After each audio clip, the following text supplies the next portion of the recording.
салом алейкум бинандагони азиз, ман Набиҷон Юсупов бо шумо мебошам. хуш омадед ба канали мо. Ва дӯстони азиз, як чизро фаромӯш накунед ки лайк монед ба ин видео ки то ба дигарҳоям дастрас шавад ва Обуна Шавед ба канали мо.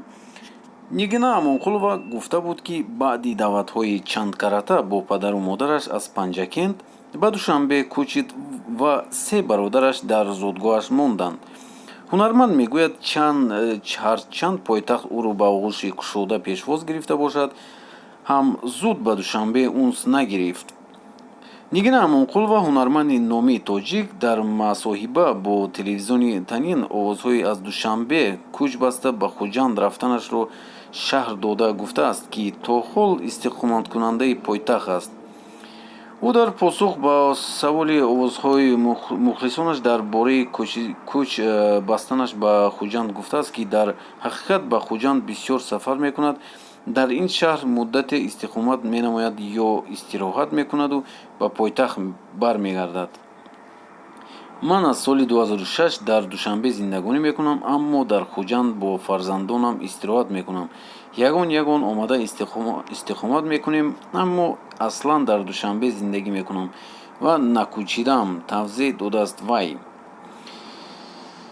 Нигина бонуд, ки дар рӯзи ҳифзи муҳити зист муҳосиба анҷом додааст, дар посух ба саволи ровӣ гуфтааст, ки шинонидани гулро дӯст медорад. Вай афзудааст, ки ҳатто дар замин низ кор мекунад.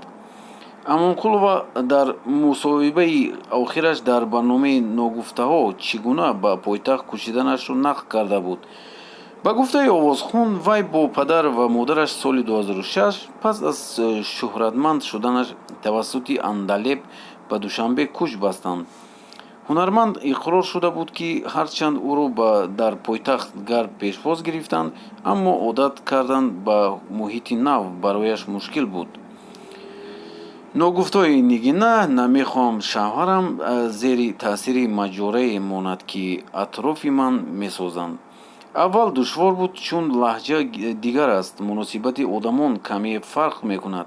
барои ҳамон дар душвор буд барои ман ҳам, аммо намехостанд маро танҳо инҷо гузоранд, қайд карда буд овозхон. ҳамчунин ҳунарманд гуфт, ки падару модараш на танҳо барои ба Душанбе кӯч бастанд, балки ба овозхон шуданаш ҳам зид буданд. падараш танҳо бас аз дидани муҳаббати мардум нисбати ҳунараш ва модараш пас аз таҳқиқоти чанд карата, ки дар оянда дар атрофаш гапу овозаҳо зиёд паҳн хоҳад шуд, розӣ шуданд, ки Нигина ба саҳна барояд. Нигина Амонкулова ханкардаи омӯзишгоҳи тиббӣ аст. ӯ оиладор, соҳиби 2 фарзанд мебошад, аммо ҳунарманд дар ягон мусоҳиба зиндагии шахсиашро ифшо намекунад ва дар саволҳои рӯзномагирон дар бораи шавҳараш мегӯяд, ки зиндагии шахсиам танҳо ба худам тааллуқ дорад. овозхон соҳиби 2 писарча аст. хуб, ин буд дӯстони азиз, шумо чӣ фикр доред? Дар комментария албатта нависед. Нигина Амонкулова дар ҳақиқат Душанберо тарк кард, ба тамом тарк мекунад ё не? лайк монданро фаромӯш накунед. Ба канали мо обуна шавед. Раҳмат, то боздид.